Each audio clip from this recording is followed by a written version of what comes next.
Hello everyone, कैसे हैं आप लोग। मानता हूं अच्छे होंगे, जानता हूं अच्छे होंगे। अभी तक आपने जो भी पढ़ रखा है, अभी इससे पहले मैंने फैक्टराइजेशन आप लोगों को पढ़ाया था पूरी तरीके से। कुछ टॉपिक्स रह गई हैं, उसको बाद में कराऊंगा। फिलहाल आज से हम लोग ज्योमेट्री स्टार्ट कर रहे हैं। 9th क्लास की ज्योमेट्री है। मैं आपको पहले से बता देना चाहता हूँ कि अगर 9th की ज्योमेट्री अगर आप सीरियस नहीं लेते हैं तो ज्योमेट्री आपको सीरियस ले लेगा। ठीक है, यानी कहने का मतलब ये है कि आप चीजों को, जो मैं जितना पढ़ाते जा रहा हूं, समझाते जा रहा हूं, उन चीजों को उसी दिन आप चीजों को समझते जाइए, पढ़ते जाइए और चीजों को बनाते जाइए। ठीक है, अगर आप ज्योमेट्री को टाइम देंगे तो ज्योमेट्री अपना सा लगेगा, अदरवाइज ज्योमेट्री ऊपर ऊपर पार हो जाएगा। 9th क्लास के ज्योमेट्री का भी कहावत है यार, ये सबको समझ में तो आता नहीं है। यानी आपको बेसिक रूप से सभी चीजों पे, सभी टॉपिक्स पे ध्यान देना पड़ेगा। लाइट चली गई है, कोई बात नहीं, हम दिखाई दे रहे हैं, दिखते भी होंगे और आपको जो लिखी हुई चीजें हैं वो भी दिखाई दे रही होगी, कोई दिक्कत नहीं। आ भी गई, क्या यार नौटंकी कर रहा है। खैर, तो हम लोग आज से पढ़ेंगे ज्योमेट्री। ज्योमेट्री हम लोग स्टार्ट कर रहे हैं। चैप्टर में रिफ्लेक्शन आ रहा है, उतार देते हैं। ठीक है, तो हम लोग ज्योमेट्री स्टार्ट करें बेटा। ये पहला चैप्टर है, पहला एक्सरसाइज है ज्योमेट्री का, जिससे हम लोग शुरुआत करेंगे। तो आज हम लोग लाइंस और एंगल्स स्टार्ट कर रहे हैं। लाइंस और एंगल में सबसे पहले कुछ टॉपिक्स है, पहले इन चीजों को आपको जानना है। लाइंस और एंगल्स पढ़ाने से पहले जब मैं एक टॉपिक स्टार्ट कर दूंगा, एक चैप्टर स्टार्ट करूंगा, लाइंस और एंगल्स में बहुत चीजें पढ़नी है। ज्योमेट्री अब सीरियस से स्टार्ट हो गई है तो चलेगी, 2-3 महीने तक चलेगी। मतलब पहले आपका लाइंस एंगल्स होगा, फिर आपका ट्राइंगल होगा, फिर आपका सर्कल आएगा। तो ये टॉपिक लंबी है, कम से कम 1.5 महीने तो जाने ही वाले हैं। ठीक है, हर दिन आधा घंटे का एक वीडियो शूट होगा, हर दिन आपको एक वीडियो जा रहा होगा। ठीक है, आज ज्योमेट्री का पहला लेक्चर है जिसमें ये सारे पॉइंट्स हैं। इनके बाद भी कुछ पॉइंट्स आएंगे, मैं उन सभी चीजों पे आप पे डिस्कस कर रहा हूँ और आप सभी को आराम से समझते जाएंगे। बहुत ही सिंपल तरीका से समझेंगे आप। बाकी आप बहुत कुछ जानते होंगे, इनमें से जो चीजें लिखी हुई हैं बहुत कुछ आप जान रहे होंगे, बहुत कुछ मैं आपको बताता हूँ। और इससे पहले अगर मेरे चैनल पे कोई पहली बार है तो चैनल को सब्सक्राइब कीजिए, वीडियो को लाइक कीजिए, हो सके तो अपने दोस्तों यारों में फॉरवर्ड कीजिए, ताकि जो बेनिफिट आप ले पा रहे हैं दूसरे भी वो बेनिफिट को ले पाए। शुरू करते हैं आज का टॉपिक। और आज का टॉपिक सबसे पहला क्या है, पॉइंट। क्या है, हम लोग कुछ भी, जब कोई किसी भी चीज का एग्जैक्ट लोकेशन पता करना चाहते हैं ना, तो हम लोग उसको पॉइंट से डिनोट करते हैं। किसी प्लेन पे किसी एग्जैक्ट लोकेशन को अगर डिनोट करना है, क्या मैंने बोला कि अगर किसी प्लेन, देखो ये मेरा क्या है, एक तरह का ये व्हाइट बोर्ड क्या है, तो व्हाइट बोर्ड मेरा एक प्लेन है। तो अगर किसी प्लेन पे अगर मुझे कहीं पे एग्जैक्ट लोकेशन डिनोट करना है, दिखाना है, तो वैसे जो दिखाने वाली चीज उसको मैंने क्या कहा है, पॉइंट कहा है। तो सिंपली कह सकते हैं कि पॉइंट क्या है, एक लोकेशन दिखाने का एग्जैक्ट तरीका है। सिंपली, और कुछ मत याद रखो, बस एक प्लेन है, उस पर अगर बुक के भाषा पे जाओगे तो जो भी लिखा हुआ होगा लिखा रहने दो। ठीक है, अब हम लोग आते हैं लाइन सेगमेंट पे। तो लाइन सेगमेंट पढ़ने से पहले लाइन सेगमेंट ही स्टार्ट करो, क्या दिक्कत है। तो देखो, कोई भी एक ऐसा लाइन जिसको हम लोग मेजर कर सकते हैं वो लाइन सेगमेंट कहलाता है। लाइन सेगमेंट कहने का मतलब, जैसे देखो ये तुम्हारा एक बोर्ड है, ये बोर्ड है, तो यहां से लेकर यहां तक की लाइन मेजर की जा सकती है, यहां से लेकर यहां तक की लाइन मेजर की जा सकती है, यहां से लेकर यहां तक की लाइन मेजर की जा सकती है। तो कोई भी एक ऐसा लाइन जिसको मेजर किया जा सके, वो आपके सामने जो भी कुछ दिखाई दे रहा होगा, सब लाइन सेगमेंट के एग्जांपल्स हैं। ठीक है, लाइन सेगमेंट में क्या होगा, कभी भी 2 पॉइंट को हमेशा उसको हम लोग क्या कर सकते हैं, मेजर कर सकते हैं। इंड होता है, एक ये खत्म हो गया, ये भी खत्म हो गया, यहां से इधर ये खत्म हो गया, यहां से इधर ये खत्म हो गया। तो जब किसी लाइन को मेजरमेंट पता हो, लाइन का मेजरमेंट पता हो, तो उसको हम लोग क्या बोलेंगे, लाइन सेगमेंट। अगर मैं जहां पे खड़ा हूं, एग्जैक्ट मैं यहां से किसी चीज का डिस्टेंस बताऊं कि यहां से लेके यहां तक, तो लाइन सेगमेंट हो गया। और मुझे किसी चीज का डिस्टेंस के बारे में नहीं पता है तो हम लोग उसको लाइन कहते हैं। मतलब एक ऐसा मैं ले लो, खींच लो ऐसा, देखो ये क्या है, ये पॉइंट है, ये पॉइंट है, यहां से यहां तक गया, तो ये कहलाया लाइन, ये कहलाया लाइन। इसको क्या बोलेंगे, लाइन, सॉरी इसको बोलेंगे लाइन सेगमेंट। लेकिन अगर यहीं पे मैं क्या करूं, इधर भी एरो दे दूं, इधर भी एरो लगा दूं, तो ये कहलाएगा लाइन। इसको हमने बोला लाइन सेगमेंट, लाइन सेगमेंट, और इसको मैं बोल रहा हूं लाइन। लाइन का कोई एंड पॉइंट नहीं होता, वो दोनों साइड से बढ़ते जाता है। मैं कोई एक रोड बोलूं तो वो क्या है, लाइन, वो क्या है, लाइन। क्यों, क्योंकि इस रोड का ना ये छोर पता है, ना इस रोड का ये छोर पता है, वो बढ़ते जा रहे हैं। तो जिसके बारे में पता ना हो वो लाइन कहलाता है, जिसके बारे में पता हो लाइन सेगमेंट कहलाता है। अच्छा ठीक है, मैं जिस पॉइंट पे खड़ा हूं, अगर मुझे यहां से कहीं की दूरी नापनी है तो उसको रे कहते हैं। मतलब किसी एक पॉइंट से किसी एक डायरेक्शन में अगर कोई चीजें जा रही है तो उस एक डायरेक्शन को हम लोग रे कहते हैं। मतलब कहने का कि अगर ये पॉइंट है, ये फिक्स्ड पॉइंट है और एक ही डायरेक्शन में अगर कोई लाइन जा रहा है, एक ही डायरेक्शन में, या फिर ऐसे चला जाए, या फिर ऐसे चला जाए, या फिर ऐसे चला जाए, किधर भी चला जाए, लेकिन अगर एक जगह फिक्स हो तो हम लोग उसको रे कहते हैं। देखो लाइन में मैंने 3 तरीके की चीजें पढ़ाया आप लोगों को। एक मैंने लाइन सेगमेंट पढ़ाया जिसको मेजर किया जा सकता है, फिर मैंने लाइन पढ़ाया जिसको मेजर नहीं कर सकते, फिर मैंने रे पढ़ाया। रे क्या बोला कि एक एग्जैक्ट पॉइंट होना चाहिए, उससे आपके डिस्टेंस को नापा जाए तो उसको हम लोग बोलते हैं क्या, उसको हम लोग बोलते हैं लाइन से, उसको हम लोग बोलते हैं क्या, रे। मैंने रे भी बता दिया आपको, लाइन सेगमेंट भी बता दिया आपको, और लाइन भी बता दिया। अब हाफ लाइन क्या होता है, मान लो कोई लाइन चल रहा है, बीच में ऐसा डॉट हम डाल दिए, ठीक है, और इसका नाम मैंने ए बी रखा और ये सी। तो ये जो मैंने सर्कल किया है, यहाँ पे गोल होल किया है, तो ये क्या किया, इसको हाफ में डिवाइड कर दिया, तो यही कहलाया क्या, हाफ लाइन। क्या कहलाया, हाफ लाइन। क्लियर है, कुछ है नहीं, और ऐसा भी नहीं कि ये सारे टॉपिक्स आपके एग्जाम में आने वाले हैं, बस ये टॉपिक्स आपको जानकारी होनी चाहिए। जैसे आपने बचपन में एबीसीडी पढ़ा था, उसका यूज आपने केवल चीजों को लिखने के लिए किया है, ए फॉर एप्पल आपने कहीं यूज किया नहीं। आपको जानना होता है, अरे यार ये फल का नाम क्या है, एप्पल है, इस फल का नाम क्या है, ऑरेंज, इसका नाम क्या है, मैंगो, ए से क्या होता है, एप्पल, ऐसे चीजें। तो वही आप समझिए ज्योमेट्री का एबीसीडी है। आपको मतलब यहाँ सब चीजें आप सीखते चले जाएंगे। आपको क्या चीजें पता है, क्या नहीं पता है, क्या पता करना है, वो मैं सारा आपको क्लियर कराऊंगा। बस मेरा आपसे एक ही, क्या नौटंकी कर रहा लाइफ, आपको जो मैं कह रहा हूं बस आप उतना करते जाना है, जो मैं आपको बोलूं चीजों को रटते जाना, सीखते जाना, पढ़ते जाना है, ठीक है। ज्योमेट्री ऐसे हलवा होने लग जाएगी। खैर आगे बढ़ते हैं। हाफ लाइन मैंने आपको बता दिया, रे बता दिया, इंटरसेक्टिंग। अब देखो इंटरसेक्टिंग लाइन क्या होता है, कभी भी दो लाइन, कोई भी दो लाइन जब आपस में कट कर जाए, ऐसे कट कर जाए, आपस में क्या कर जाए, कट कर जाए। एक मिनट यार, मैं जरा मार्कर देख लूं।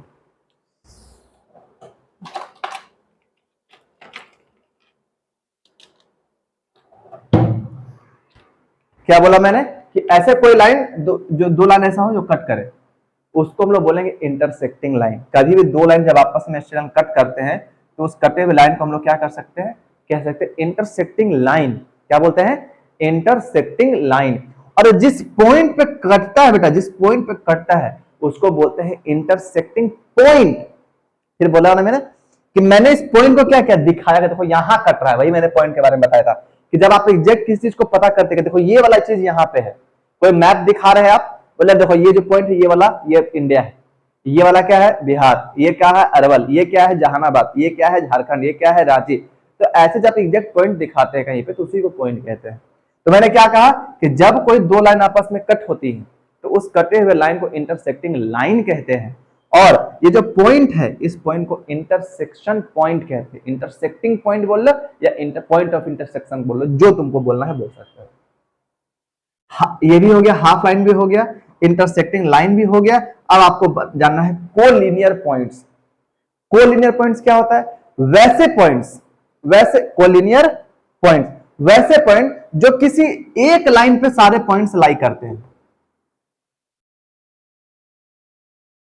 ठीक है। तो हम लोग उसको क्या कहते हैं, कोलिनियर पॉइंट। क्या मैंने कहा कोलिनियर पॉइंट के बारे में, मैंने ये कहा कि अगर कोई भी एक लाइन, कोई भी एक line, if there is any line which contains all the points, जब किसी लाइन पे सारे तरीके के पॉइंट्स होते हैं, मतलब दो या दो से अधिक पॉइंट, तीन या तीन से अधिक पॉइंट, चार या चार से कितना भी पॉइंट, तो जब एक ही लाइन पे लाई करते हैं तो हम लोग उसको बोलते हैं कोलिनियर पॉइंट्स। क्या कहते हैं, कोलिनियर पॉइंट्स। आगे बढ़ते हैं। मैंने ये कहा कंकरेंट लाइन क्या होता है, कंकरेंट लाइन उसे कहते हैं कि कोई लाइन है और उसी के ऊपर एक लाइन और है, तो जब लाइन ओवरलैप कर जाए एक दूसरे के ऊपर, जब लाइन क्या हो जाए, ओवरलैप कर जाए एक दूसरे के अंदर, तो वैसे लाइन को हम लोग कहते हैं कंकरेंट लाइन, यानी कंकरेंट लाइन, ठीक है। उसके बाद प्लेन के बारे में मैं बताया कि एक तरह का ये क्या, जिसपे हम लोग सारी चीजें बता रहे हैं, जिसपे हम लोग चीजें पढ़ा पा रहे हैं, ठीक है। मैंने यहां पे प्लेन का डेफिनेशन लिखा है, मैं एक बार पढ़ के दिखा देता हूं क्या लिखा है। A plane is a surface that every point of the line joining any two points on it lies on it. मतलब हर एक चीज जो इस पे लाई कर रहा हो, सारा पॉइंट लाई कर रहा हो, पॉइंट का एक पॉइंट ये लाइन है, इसी पे लाई कर रहा है, हर एक तरह की जब इस पे लाई कर रहा है तो हम लोग उसी को क्या कहते हैं, प्लेन। ये एक तरह का क्या है, प्लेन। ये जिस पे मैं पढ़ा रहा हूं क्या है, प्लेन, ठीक है। एक तरह का सरफेस होता है जिसपे हर एक चीज लाई करती है, ठीक है। उसके बाद आपका है पैरेलल लाइन। अब ये पैरेलल, अभी आगे चल के पैरेलल लाइन की स्टोरी पढ़नी है सारी, ठीक है। अब यहाँ पे पैरेलल लाइन, तो दो ऐसे लाइन को पैरेलल लाइन कहा जाता है जिसके इन्फिनिटी तक, मतलब कहीं भी आप चले जाओ, उनके बीच का अगर डिस्टेंस हमेशा सेम आए, मतलब यहां का डिस्टेंस, यहां का डिस्टेंस, यहां का डिस्टेंस हमेशा सेम आए, तो वैसे डिस्टेंस यानी वैसे लाइन को हम लोग पैरेलल लाइन कहते हैं। याद रहेगा सारी चीजें। मैं एक बार फिर से सारी चीजों को रिवाइज समाप्त कर देता हूं कि मैंने अभी तक क्या पढ़ाया। अब मैंने आपको पॉइंट पढ़ाया। मैंने पॉइंट के बारे में कहा क्या कि point is only nothing but the exact location. आप किसी चीज को एग्जैक्ट लोकेट करके दिखा पाते हैं, वैसी चीजों को पॉइंट कहा जाता है। लाइन सेगमेंट क्या होता है? लाइन सेगमेंट जब चीजों को आप मेजर कर पाते हैं, किसी लाइन को आप मेजर कर पाते हैं, उसको हम लोग लाइन सेगमेंट कहते हैं। अब मैं यहां से क्या स्टार्ट कर रहा हूं? अब मैं यहां से एंगल स्टार्ट कर रहा हूं। अभी तक मैंने जो पढ़ाया, जो आपने पढ़ा, वो एक बेसिक इंफॉर्मेशन थी इस चैप्टर्स की, जो मैं आगे पढ़ाने वाला हूं। और अभी भी मैं बेसिक इंफॉर्मेशन ही बता रहा हूं, जिससे आप चीजें आगे बढ़ा पाएंगे या सीख पाएंगे, ठीक है। तो मैंने आपके सामने लिखा है, क्योंकि चैप्टर का नाम लाइन्स और एंगल है, इसलिए मैं सबसे आपको लाइन्स के बारे में मैंने अभी आपको समझाया। अब मैं आपको एंगल्स के बारे में समझा रहा हूं कि ये एंगल्स क्या होते हैं। तो मैंने एंगल्स के बारे में क्या लिखा है? When two rays originate, rays की याद करो, रेज क्या होता है? किसी एक पॉइंट से जब लाइन गुजरती है तो उसको हम लोग रे कहते हैं, ठीक है।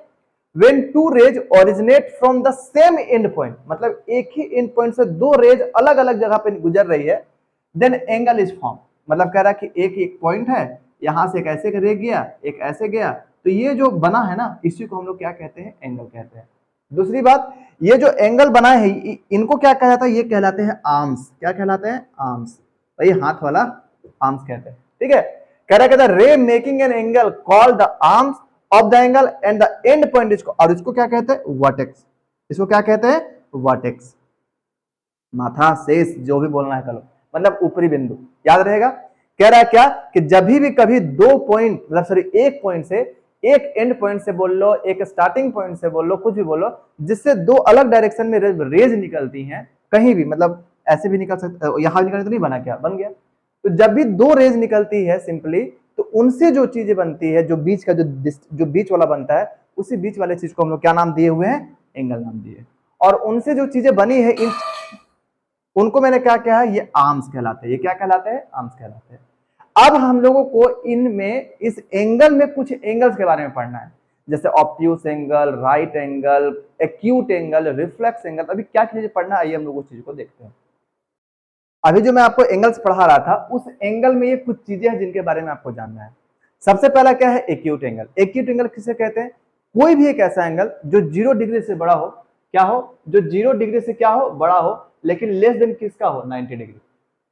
वो लेस देन क्या हो? 90 डिग्री, ठीक है। और अगर यही एंगल राइट एंगल ट्रायंगल का, इसको बनाते कैसे? देखो, कोई भी एक एंगल ऐसे, ये हो गया एंगल, ये हो गया एंगल, ये भी एंगल है, ये सारे एंगल्स है, ये सारे एंगल्स क्या कहलाएंगे? एक्यूट एंगल कहलाएंगे। क्यों? क्योंकि ये सारे एंगल 90 डिग्री से छोटे हैं। तो ऐसे एंगल को हम लोग क्या कहते हैं? Acute angle. ये भी एक्यूट एंगल है, ये भी एक्यूट एंगल है, ये वाला भी एंगल एक्यूट एंगल है। तो ये सारे एंगल कौन से एंगल है? एक्यूट एंगल है, याद रखिएगा, ठीक है। उसके बाद हम लोग आते हैं राइट एंगल। राइट एंगल में क्या होता है? आपको पता है कि क्या होगा, कि एक एंगल क्या होगा, मतलब जो एंगल 90 डिग्री का होता है उसको हम लोग क्या कहते हैं? Right angle. इसको सिंपली क्या है? ये राइट एंगल। 90 डिग्री मतलब राइट एंगल, और कुछ नहीं। ऐसे बना लो, ऐसे बना लो, मर्जी आपकी है, ऐसे बना लो, जैसे बनाना है, ये क्या कहलाएंगे? राइट एंगल कहलाएंगे, ठीक है। ऑब्ट्यूस एंगल क्या होता है, उसके बारे में बात कर लेते हैं। तो ऑब्ट्यूस एंगल हम लोग उसे कहते हैं कि कोई भी एक एंगल क्या हो जो 90 से बड़ा हो, और लेकिन किससे छोटा हो? किससे छोटा हो? 180 डिग्री से छोटा हो। मतलब देखो कि ग्रेटर देन, एक लिख दे कि 90 से बड़ा हो, लेकिन लेस देन किससे हो? 180 डिग्री से। जैसे मान लो ये एंगल एक है, आपको पता है कि यहां तो 90 डिग्री बनेगा, तो ये कौन सा एंगल कहलाया? Obtuse angle. कोई भी अगर 91 डिग्री का भी है ना एंगल, तो वो ऑब्ट्यूस एंगल में आ जाएगा। 90.5 एंगल का भी है तो वो ऑब्ट्यूस एंगल में, ठीक है। 179.99 भी है अगर है वो, तो वो ऑब्ट्यूस एंगल। 180 है तो ऑब्ट्यूस एंगल नहीं कहलाएगा। बात समझ में आ गई? तो ये सारे थे, मतलब अगर ये हो गए तुम्हारे राइट एंगल, ये हो गया एक्यूट एंगल, और इसे हम लोग कहेंगे ऑब्ट्यूस एंगल। क्या कहेंगे? Obtuse angle. अब हम लोग इससे आगे थोड़ा बढ़ते हैं। स्ट्रेट एंगल क्या होता है? वैसा एंगल जो क्या बनाता हो? 180 डिग्री का लाइन बनाता हो, तो सीधा उसको स्ट्रेट एंगल कहते हैं। क्या होता है? कि देखो ये एक लाइन है, इसमें पता है इसमें कितने एंगल बनते हैं, 180 डिग्री का। यही क्या है, स्ट्रेट एंगल है, और कुछ नहीं, बस ये हो गया क्या आपका स्ट्रेट एंगल। उसके बाद आती है रिफ्लेक्स एंगल। अब ये रिफ्लेक्स एंगल क्या है वो सुनो। जो एंगल क्या होता है, एक्स 180 से बड़ा, ग्रेटर देन 180 डिग्री, क्या है, greater than 180 degree but less than 360 degree, उसको हम लोग बोलते हैं रिफ्लेक्स एंगल। रिफ्लेक्स एंगल क्या हो गया, जो 180 डिग्री से बड़ा हो, ठीक है, लेकिन किससे छोटा हो, 360। मतलब जैसे मान लो ये एंगल है, ये कौन सा एंगल है, 180 डिग्री का। अब मैंने क्या क्या किया कि इसको ऐसे बना दिया, तो ये एंगल क्या कहलाए, रिफ्लेक्स एंगल। याद रहेगा, ये कौन सा एंगल कहलाया, रिफ्लेक्स एंगल। ये वाला कौन सा एंगल है, रिफ्लेक्स एंगल। याद रहेगा। अब आते हैं कंप्लीट एंगल। कंप्लीट एंगल मतलब क्या, 360 डिग्री। मतलब ये एंगल, ये लाइन है, और इस पे जो पूरा का पूरा एंगल बनेगा उसको हम लोग बोलते हैं कंप्लीट एंगल, वो होता है 360। जीरो एंगल मतलब जीरो, कुछ नहीं बना, बात समझना है। तो ये सारे एंगल्स के बारे में पढ़ने थे आपको, इतने सारे पढ़ने हैं। अगर और कुछ पढ़ना है तो मैं देख लेता हूँ, कोई और एंगल है क्या। फिलहाल अभी कोई एंगल और नहीं है। अब हम लोग इसके आगे का टॉपिक पढ़ते हैं कि इसके आगे का टॉपिक क्या है, क्या कैसे पढ़ना है, उन चीजों के बारे में जानते हैं। तो अभी तक मैंने क्या बताया, एक्यूट एंगल के बारे में मैंने आपको क्या बताया कि एक्यूट एंगल क्या होता है, greater than 0 less than 90 degree. Right angle 90 degree, ठीक है, right angle 90 degree. Obtuse angle क्या हो गया, greater than 90 degree, greater than 90 degree. Straight angle किसे कहेंगे, 180 डिग्री, ठीक है, मतलब एक लाइन पे 180 डिग्री। रिफ्लेक्स एंगल किसे कहेंगे, ग्रेटर देन 180 लेस देन कितना, अरे बोलो भाई, लेस देन 360। कंप्लीट एंगल मतलब पूरा एक रोटेशन, जिसको हम लोग 360 डिग्री कहते हैं। ये हुआ आपके एंगल्स। अब कुछ और चीजें पढ़ने, इसके बाद भी कुछ चीजें पढ़ने। मैं क्या कर रहा हूं, इस टॉपिक में लाइंस और एंगल्स में आने वाले लगभग कॉन्सेप्ट को मैं आज क्लियर कर दे रहा हूं। कल से हम लोग इसके क्वेश्चंस की ओर बढ़ेंगे, ठीक है। चलिए इसके आगे हम लोग पढ़ते हैं। चलिए इसके बाद देखिए, ये कुछ चीजें हैं, इसके बारे में भी आपको मैं समझा देता हूं। फिर मैं क्या करूंगा, इसके बाद आपको केवल और केवल क्या रह जाएगा, आपको चीजें क्वेश्चंस बनाने रह जाएंगे, केवल क्वेश्चंस बनाना रह जाएगा आपके लिए, क्योंकि आपने लगभग इस एक्सरसाइज के सारे कॉन्सेप्ट पढ़ रखे होंगे, सीख रखे होंगे। तो आपको क्या करना है, सारे कॉन्सेप्ट को अच्छे से पढ़ना है, अच्छे से सीखना है, और कोई पूछे तो उसका जवाब भी देना है, ठीक है। अगर ना समझ में आए तो वीडियो रिवाइंड करो, देखो, रिवाइंड करो, देखो, जो करना है करो, बट सीख जाओ। हम मेरा तो सिंपल सा मतलब है। अब इक्वल एंगल क्या होता है, तो सिंपल कहेंगे सर कि कोई भी दो, अच्छा इक्वल ही कब कहते हैं, 1 केजी तो इक्वल कहेंगे, 2 केजी इक्वल कहेंगे, 2 रुपया इक्वल कहेंगे। तो इक्वल एंगल कब कहेंगे, बोलेंगे कोई भी दो मेजर का एंगल सेम हो, ये भी 60 डिग्री, ये भी 60 इक्वल डिग्री हो, इक्वल एंगल हो गया। मतलब कोई भी दो एंगल इक्वल है, मतलब कब है, जब दोनों सेम है। अगर दोनों सेम है तो इक्वल एंगल कहलाया, कोई बहुत बड़ा इशू तो था नहीं। एंगल बाइसेक्टर क्या होता है, जब किसी एंगल को बीच से काटा जाता है, मतलब सिंपली कहो, जब किसी भी एंगल को दो इक्वल हाफ में बांट देते हैं तो हम लोग उसको एंगल बाइसेक्टर का नाम देते हैं। मतलब कहने का कि अगर मान लो ये तुम्हारा 60 डिग्री का है, अगर ये 60 डिग्री का एंगल है, तो इस एंगल को बीच से काट देना ही क्या कहलाता है, एंगल बाइसेक्टर कहलाता है। और इस लाइन को हम लोग बोलते हैं angle bisector line, angle bisecting line, जो भी बोलना है बोलो, एंगल बाइसेक्टर बोलो, एंगल बाइसेक्टिंग लाइन बोल लो। सिंपली बाइसेक्टर का ये मतलब ये होता है कि चीजों को बांट देना। एंगल बाइसेक्टर एंगल को बांट देना, लाइन बाइसेक्टर लाइन को बांट देना। तुम्हारा बांटना हो तो तुम अपने आप को बांट लो। आगे चले, ये हो गया एंगल बाइसेक्टर। अब इंटीरियर एंगल क्या होता है, अरे भाई कोई भी एक एंगल बना हुआ है तो उसके अंदर जो भी एंगल सारे होंगे वो क्या कहलाएंगे, इंटीरियर एंगल कहलाएंगे। जो भी आउटर साइड सारे पॉइंट्स कहलाएंगे, जो भी चीजें होंगी वो क्या, एक्सटीरियर एंगल कहलाएंगे। बहुत लॉजिक तो है नहीं। एक्सटीरियर एंगल, जो अंदर है मतलब एक्सटीरियर, जो बाहर है, ठीक है। तो एक्सटीरियर भी हो गया, इंटीरियर भी हो गया। अब आते हैं सप्लीमेंट्री, सॉरी कॉम्प्लीमेंट्री एंगल। देखो यार, कॉम्प्लीमेंट्री एंगल क्या है ना, सिंपली एक बात कि कोई भी दो एंगल लो, उठा लो, अगर दोनों का सम 90 डिग्री आया तो वो कॉम्प्लीमेंट्री एंगल है, नहीं आया तो नहीं है। यानी कॉम्प्लीमेंट्री मतलब simply the sum of two angles should be 90 degree, that angle is known as complementary angle. बात समझ में आया। आपसे मैंने कहा कि एक एंगल 60 डिग्री है तो दूसरा कॉम्प्लीमेंट्री एंगल क्या होगा, बोलेंगे सर 90 माइनस 60 मतलब कितना हो गया, 30 डिग्री। मैंने कहा एक एंगल 80 डिग्री का है, दूसरा क्या होगा 10 डिग्री। सिंपली कॉम्प्लीमेंट्री मतलब दो एंगल का सम 90, एक एंगल पता है, दूसरा एंगल 90, सेपरेट कर देंगे, उसका आंसर आ जाएगा। That is complementary angle. Sum of two angle मतलब simply angle A plus angle B would be 90 degree, that is complementary angle. Angle A और एंगल बी का सम कितना होना चाहिए, 90 डिग्री। कॉम्प्लीमेंट सप्लीमेंट्री में जब दो एंगल का सम 180 डिग्री हो, whenever the sum of two angle should be 180 degree. If there is 180 degree that should be a supplementary angle. अगर मैंने पूछा कोई एक एंगल 110 डिग्री का है तो उसका दूसरा सप्लीमेंट्री एंगल क्या होगा, 180 माइनस 110 कितना गया, 70 डिग्री आंसर। और कुछ करना ही नहीं है। बातें समझ में आ रही है, समझ में आ रही होंगी मुझे पता, अच्छे समझ में आना चाहिए। ठीक है, आगे बढ़ते हैं हम लोग, इससे ज्यादा हो गया। अब एडजेसेंट एंगल क्या होता है उसके बारे में देखो। ठीक है, अब हम दिखाते हैं कि एडजेसेंट एंगल क्या होता है। ये रहा आपका एडजेसेंट एंगल। एडजेसेंट एंगल होने का क्राइटेरिया क्या है कि कोई भी एक दो एंगल ऐसा जिसका वर्टेक्स सेम जगह पे हो, देखो इसका वर्टेक्स सेम जगह पे हो, उनके बीच एक कॉमन आर्म हो, देखो यहाँ पे एक कॉमन आर्म भी है, ठीक है, और दो नॉन कॉमन आर्म दोनों अलग अलग डायरेक्शन में हो। जब कोई ऐसे एंगल बनते हैं तो उसको एडजेसेंट एंगल कहा जाता है।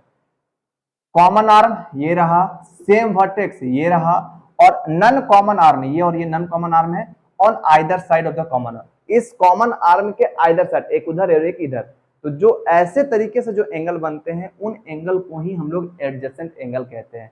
तो यहाँ पे एक्स और वाई क्या है, तो एक्स और वाई यहाँ पे एडजेसेंट एंगल है। क्या है, एक्स और वाई, तो एक्स और वाई यहाँ पे एडजेसेंट एंगल है। याद रखेंगे आप लोग, एक्स और वाई क्या है, एडजेसेंट एंगल है।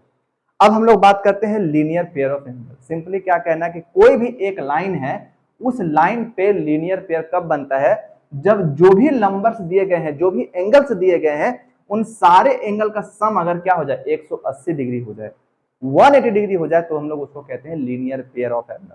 मतलब एक्स और वाई का सम कितना होना चाहिए, 180 डिग्री। यानी किसी भी लाइन पे जो एंगल बनता है वो कितने का बनता है, 180 डिग्री का। अगर मैं ऐसे बना दूं तो इन सारे एंगलों का सम कितना होना चाहिए, 180 डिग्री। यही लीनियर पेयर डिनोट करता है। बात समझ में आ गई है। अब वर्टिकली अपोजिट एंगल क्या आता है उसके बारे में सुनिए। जब कभी भी दो पैरेलल लाइन आपस में कट करते हैं, जब कभी, सॉरी गलत बोल दिया, जब कोई भी दो स्ट्रेट लाइन आपस में कट करते हैं, ऐसे और ऐसे किसी भी तरीके से, तो इनसे बनने वाले अपोजिट एंगल्स को हम लोग वर्टिकली अपोजिट एंगल कहते हैं। तो ये वाला एंगल और ये वाला एंगल क्या कहलाया, वर्टिकली अपोजिट एंगल कहलाया। ये वाला एंगल और ये वाला भी एंगल क्या कहलाया, वर्टिकली अपोजिट एंगल कहलाया। मतलब ये एंगल 1 है और ये एंगल 2 है, ये एंगल 3 है, एंगल 4 है, तो एंगल 1 बराबर होगा एंगल 2 के, एंगल 3 बराबर होगा एंगल 4 के, और किससे वर्टिकली, वर्टिकली अपोजिट एंगल से। समझ में आया। तो यहां तक आपका आज का लेक्चर था, जिसमें आपने लगभग लाइंस के बारे में और लगभग एंगल्स के बारे में सभी कुछ जान चुका है। ठीक है, अब हम लोगों को क्या करना है, अब इनसे रिगार्डिंग जितने भी क्वेश्चंस बनने वाले हैं, इस चैप्टर से रिगार्डिंग जितने भी क्वेश्चंस बनेंगे, चैप्टर गलत बोल रहा हूँ, एक्सरसाइज से रिगार्डिंग जितने भी क्वेश्चंस बनेंगे मैं आपको कल कराने वाला हूँ। ठीक है, तो बने रहना है वीडियो के साथ, समझते रहना है, सीखते रहना है, देखते रहना है, और अपने दोस्तों में फॉरवर्ड भी करते रहना है। चैनल पे पहली बार है तो चैनल को सब्सक्राइब भी करना है, दूसरे को रिकमेंड भी करना है। कब, जब आप समझ में आ रहा हो सकता हो यार आपको समझ में ना भी आ रहा हो, हर एक टीचर हर एक बच्चे को सेटिस्फाई करे ऐसा पॉसिबल नहीं है। तो जिनको समझ में आ रहा है वही रिकमेंड करो, कम से कम आप भी देखोगे वो भी देख लेगा, फ्री ऑफ कॉस्ट है, पढ़ना है और क्या करना है। ठीक है, मिलेंगे हम लोग नेक्स्ट वीडियो में, तब तक चीजों को सीखते रहिए, समझते रहिए, दोस्तों को बताते रहिए कि कोई एक है यूट्यूब पे जो पढ़ा रहे हैं हम लोगों के लिए, आप भी पढ़ लो। अदरवाइज मिलेंगे नेक्स्ट वीडियो में, तब तक के लिए जय हिंद।